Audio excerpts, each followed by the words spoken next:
Get ready to upgrade your travel vocabulary and maybe even impress your friends. We're gonna move fast, so grab a coffee and let's jump right in. We have to start with Spanish. It's hola, pronounced hola. It's super simple, completely universal across South America, Central America, and Spain, and that silent H means you can't mess it up. Practice it. Hola. Next, the language of love, French. You'll hear bonjour, pronounced bonjour. Fun fact, bonjour literally means good day. It's polite and you can use it from morning until evening. Time to get a little formal with German. You can use the easy hello, hallo, which sounds a lot like English, or the more polite good day version, guten Tag. Everyone knows this one. Ciao. Ciao. We use it in English, but what's cool is that in Italian, ciao means both hello and goodbye. Talk about efficient. Now for a quick trip to the Middle East. The general non-religious greeting is marhaban, but the super common greeting you'll hear everywhere is salam, which literally translates to peace. Beautiful, right? Okay, here's our first tongue twister, Russian. The formal way to say hello is здравствуйте. Don't worry if you can't get that V and ST combo right away, it takes practice. Heading to East Africa now for Swahili. The easy way to say hello is jumbo. If you travel to Kenya or Tanzania, this one word will be your key to a smile. Jumping to Asia. Japanese uses konnichiwa, konnichiwa. And remember, this is specifically used during the daytime. For the morning, you'd use a different phrase, but konnichiwa is your reliable daytime greeting. The most spoken language in the world, you'll say ni hao, ni hao. It's composed of two characters, ni, you, and hao, good or well. So you're literally asking someone, are you good?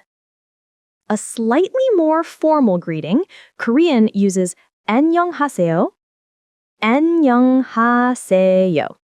The key here is the annyeonghaseyo ending, which shows respect and politeness. Always use this when meeting someone new or older than you. That's 10 down. Did you get that Russian one? Let me know in the comments which one was the hardest for you so far. Here's a quick, valuable tip. When you greet someone in their native language, don't just say the word. Match the body language. Whether it's a slight bow in Japan, a firm handshake, or just a genuine smile. The physical connection is half the battle. Now, let's finish the list. Back to Europe and Brazil, it's hola. Hola. Very close to Spanish, but that A is often stretched a little longer. From India, we have the beautiful namaste. Namaste. This word is usually said with a gesture called the Anjali Mudra, hands pressed together at the chest. It's truly a gesture of respect and welcome. Simple and phonetic. Merhaba. Merhaba. Easy to remember, easy to say. You'll be using this one right away. Vietnamese is a tonal language, meaning the pitch of your voice changes the meaning. The greeting is xin chào. Xin chào. Be careful with your tone, but most people will appreciate the effort. Thai also has a cultural bonus. The word is sawatsdi. Sawatsdi. But to be polite, men add krap and women add ka at the end. So, sawatsdi krap or sawatsdi ka. Greek is so much fun to say. Yasu, ya-su. It literally means health to you. What a lovely sentiment to start a conversation with. We saw this earlier in Arabic, and it's also the standard greeting in Farsi, Persian, spoken in Iran and Afghanistan. Salam, salam. A reminder that many cultures connect through the simple concept of peace. Traveling to the Philippines, kamusta? Kamusta. It's actually derived from the Spanish phrase, ¿Cómo está? How are you? A greeting that also asks about your well-being. One of the most meaningful greetings on the planet, aloha. Aloha.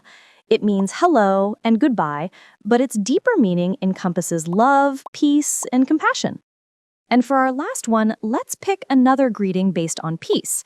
In Hebrew, you say shalom, shalom.